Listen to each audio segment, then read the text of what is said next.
Hello everyone, সকলকে আমার YouTube channel knowledge by টুকেতে স্বাগত। আজকে আমি তোমাদের এই ভিডিওর মাধ্যমে ক্লাস 10-এর ভৌতবিজ্ঞানের প্রশ্নবিচিত্রার দ্বিতীয় পর্যায়ক্রমিক মূল্যায়নের 4 নম্বর যে স্কুল আছে সেই স্কুলে যতগুলো কোশ্চেন আছে সমস্ত কোশ্চেনের অ্যান্সার আমি আজকের এই ভিডিওর মাধ্যমে তোমাদের বলবো। পেজ নম্বর হচ্ছে কত? 181 পেজে যে 4 নম্বর স্কুল আছে সেই স্কুলের সমস্ত কোশ্চেনের অ্যান্সার নিয়ে আলোচনা করবো। তার আগে বলবো তোমাদের চ্যানেল নতুন থাকলে চ্যানেলটিকে সাবস্ক্রাইব করে নিও এবং তার সাথে সাথে পাশে থাকা বেল আইকনটি ক্লিক করে নিও, যেন পরের ভিডিও দিলে তোমরা সেই ভিডিওটার নোটিফিকেশন সঙ্গে সঙ্গে পেয়ে যাও। ভালো লাগলে অবশ্যই বন্ধুর সঙ্গে শেয়ার করবে এবং কমেন্ট করে জানাবে, ঠিক আছে? এবং আমার হোয়াটসঅ্যাপ গ্রুপে জয়েন হতে চলে আমার এই হোয়াটসঅ্যাপ নম্বরে মেসেজ করবে 8145150357, ঠিক আছে? নিজের নাম, স্কুলের নাম এবং ক্লাস 10 লিখবে, তাহলে আমি তাকে সেই গ্রুপে জয়েন করে দেবো এবং সেখানে তোমাদের মাধ্যমিক রিলেটেড সমস্ত ইনফরমেশন থাকবে এবং তার সঙ্গে সঙ্গে আগামীকালে বিভিন্ন রকমের সাজেশন, ঠিক আছে, এবং বিভিন্ন টেস্ট পেপারগুলো বেরোবে, সমস্ত সলিউশন কিন্তু আমি এই ইউটিউব চ্যানেলের মাধ্যমে তোমাদের জানাবো, ঠিক আছে? তাহলে শুরু করা যাক। প্রথমে আমরা গ্রুপ এ যে কোশ্চেনগুলো আছে সেগুলো নিয়ে আলোচনা করব। প্রথমে বলেছে যে বহু বিকল্প ভিত্তিক প্রশ্ন, প্রতিটি প্রশ্নের 4টি করে বিকল্প উত্তর দেওয়া আছে, যেটি ঠিক সেটি লিখতে বলেছে। ফার্স্ট কোশ্চেন বলেছে যে কার্বনযুক্ত কোনো গ্যাসীয় পদার্থের বাষ্প ঘনত্ব 13 হলে তার আণবিক সংকেত নিম্নোক্ত কোনটি হবে? সঠিক যেটা অ্যান্সার হবে সেটা হচ্ছে অপশান ডি, C2H2, ঠিক আছে? তারপরে নেক্সট কোশ্চেন দেখো, বলেছে দৈর্ঘ্য, ভেরি ভেরি ইম্পর্টেন্ট কোশ্চেন, যে দৈর্ঘ্য প্রসারণ গুণাঙ্কের একক কী? দৈর্ঘ্য প্রসারণ গুণাঙ্কের একক কী? অ্যান্সার হবে option D, degree Celsius inverse বা পার ডিগ্রি সেলসিয়াস তুমি লিখতে পারো, ঠিক আছে? এটাকেও লিখতে পারো পার ডিগ্রি সেলসিয়াস।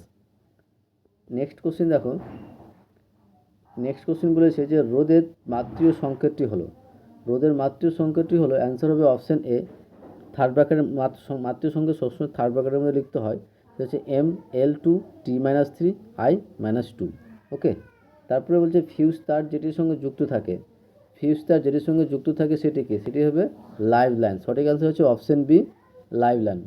ফিউজ তার যেটির সঙ্গে যুক্ত থাকে সেটি হচ্ছে লাইভ লাইন। তারপরে নেক্সট কোশ্চেন দেখো, নেক্সট কোশ্চেন বলেছে যে প্রদত্ত কোনটি তড়িৎ পরিবহন করতে পারে? সঠিক অ্যান্সার হবে অপশান বি, গলিত NaCl। প্রদত্ত কোনটি তড়িৎ পরিবহন করতে পারে সেটা হচ্ছে অ্যান্সার হবে অপশান বি, গলিত NaCl। নেক্সট কোশ্চেন দেখো, বলেছে প্রদত্ত কোন গ্যাসটি কিপ যন্ত্রে তৈরি হয় না? যে গ্যাসটি কিপ যন্ত্রে তৈরি হয় না সেটি হচ্ছে অপশান সি, O2 অর্থাৎ অক্সিজেন। প্রদত্ত কোন গ্যাসটি কিপ যন্ত্রে তৈরি হয় না সেটা হচ্ছে অক্সিজেন। নেক্সট কোশ্চেন দেখো, যে থার্মিট পদ্ধতিতে কোন ধাতু নিষ্কাশন সম্ভব নয়? থার্মিট পদ্ধতিতে যে ধাতু নিষ্কাশন সম্ভব নয় সেটি হচ্ছে ক্যালসিয়াম। অ্যান্সার হবে অপশান ডি, Ca, ওকে?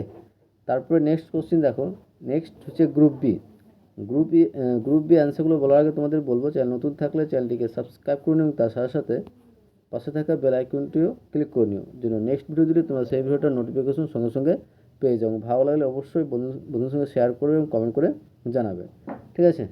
তো গ্রুপ বি এর কোশ্চেন দেখো, ফার্স্ট কোশ্চেন বলেছে 2.1 যে 1.2 গ্রাম কার্বনের সম্পূর্ণ দহনে উৎপন্ন CO2 গ্যাসের STBতে আয়তন কত হবে?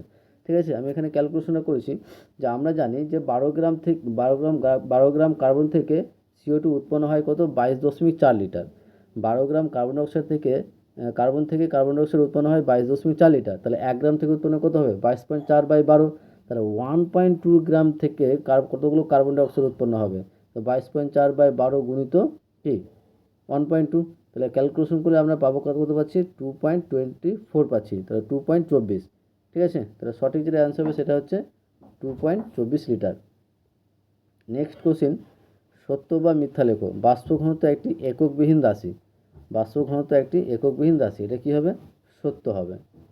নেক্সট 2 নম্বর কোশ্চেন, যে এসআইতে তাপীয় রোধাঙ্কের একক কী? অ্যান্সার হবে ওয়াট ইনভার্স মিটার কেলভিন, ওকে? তারপরে 3 নম্বর কোশ্চেন, যে কোনো কঠিন পদার্থের দৈর্ঘ্য প্রসারণ গুণাঙ্ক যদি আলফা হয় তাহলে এক্ষেত্রে প্রসারণ গুণাঙ্ক কত হবে? কোনো কঠিন পদার্থের দৈর্ঘ্য প্রসারণ গুণাঙ্ক আমরা জানি, কোনো কঠিন পদার্থের দৈর্ঘ্য প্রসারণ গুণাঙ্ক ইজিক্যাল টু ক্ষেত্র প্রসারণ গুণাঙ্ক, অর্থাৎ দৈর্ঘ্য প্রসারণ গুণাঙ্ক যা হবে ক্ষেত্র প্রসারণ গুণাঙ্ক কী হবে? তাই হবে। সঠিক অ্যান্সার হবে কী বলো তো? আলফা, ঠিক আছে? আর দৈর্ঘ্য প্রসারণ গুণাঙ্ক আলফা ছিল, তাহলে ক্ষেত্র প্রসারণ গুণাঙ্ক কী হবে? আলফাই হবে। অথবা কোশ্চেনে দেখো, বলছে ধাতুগুলির মধ্যে সবচেয়ে বেশি তাপের সুপরিবাহী পদার্থ কোনটি? যতগুলো ধাতু আছে তার মধ্যে সবচেয়ে বেশি তাপের সুপরিবাহী পদার্থ কোনটি? সেটা হচ্ছে কী বলতো? রূপো। ওকে, তারপরে নেক্সট এটা ইন্টারেস্টিং কোশ্চেন, যে একটি 40 ওয়াট ক্ষমতা সম্পন্ন বাতিকে কত ঘন্টা জ্বালালে, একটি 40 ওয়াট ক্ষমতা সম্পন্ন বাতিকে কত ঘন্টা জ্বালালে 1 ইউনিট তড়িৎ শক্তি ব্যবহৃত হয়। এটা কত ঘন্টা, সময় সমান সমান হয়, আমরা ফর্মুলা জানি যে 1000 বাই কত 40, ঠিক আছে। কত ওয়াট ক্ষমতা সম্পন্ন বাতিটি আছে, সেটা হচ্ছে 40 ওয়াট। তাহলে 1000কে যদি আমি 40 দিয়ে ভাগ করলে আমরা কিন্তু সময়টা 1 ইউনিট শক্তির পরিমাণে কিন্তু আমরা পেয়ে যাব, ঠিক আছে। তাহলে 1000/40 সমান কত হবে, 25 ঘন্টা।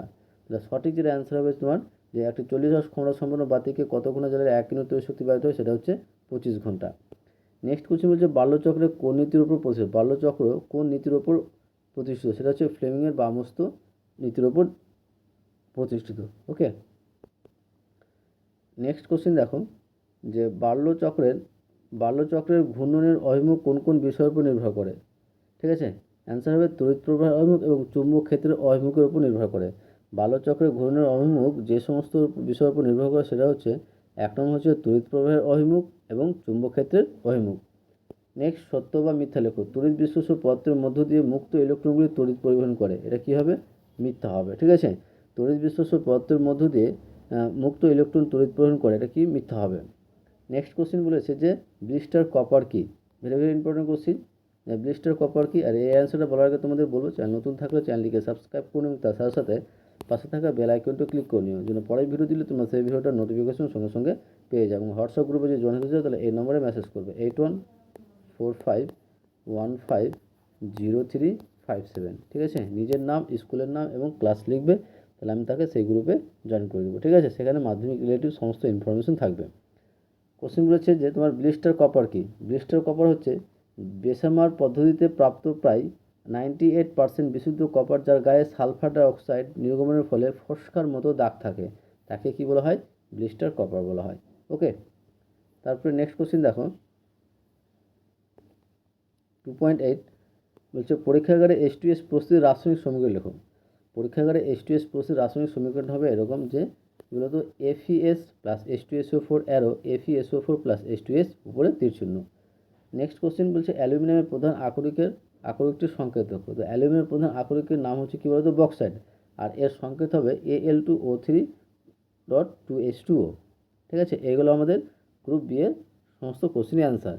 এবার গ্রুপ সি এবং গ্রুপ ডির যে কোশ্চেনগুলো আছে, সেই কোশ্চেনের অ্যান্সারগুলো নেওয়ার জন্য তোমরা অবশ্যই আমার এই দেওয়া হোয়াটসঅ্যাপ নম্বরে তোমরা মেসেজ করবে 8145150357। এই নম্বরে নিজের নাম, স্কুলের নাম, ক্লাস 10 লিখবে এবং বলবে যে আমার 4 নম্বর সেটের গ্রুপ সি এবং গ্রুপ ডির কোশ্চেনের অ্যান্সারগুলো দরকার, তাহলে আমি তাকে সমস্ত কোশ্চেনের অ্যান্সার ভিডিও আকারে তাকে সেই নম্বরে পাঠিয়ে দেবো।